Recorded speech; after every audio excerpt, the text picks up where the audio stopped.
Berpandukan pengalaman, pengetahuan dan pembacaan saya, stratifikasi sosial sebenarnya memainkan peranan penting dalam membentuk saya sebagai seorang guru yang dinamik.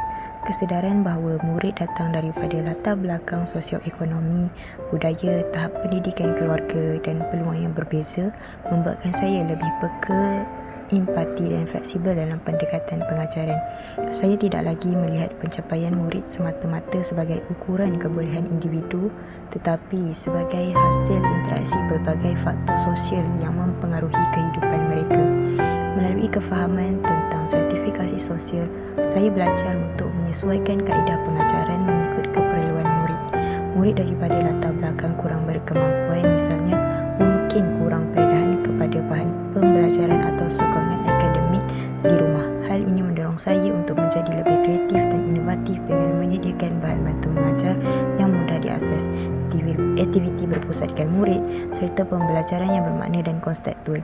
Sikap ini menjadikan saya lebih dinamik kerana sentiasa bersedia menyesuaikan PDP dengan realiti murid, bukan sekadar mengikut buku teks. Kesedaran tentang stratifikasi sosial juga mendorong saya berperanan sebagai ejen perubahan.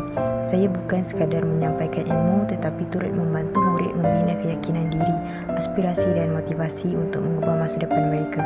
Dengan memberikan gelakan, peluang sama rata dan harapan yang tinggi kepada semua murid, saya percaya pendidikan mampu menjadi alat mobiliti sosial. Kesimpulannya, pemahaman terhadap stratifikasi sosial menjadikan saya seorang guru yang lebih sensitif, adaptif dan berjiwa besar.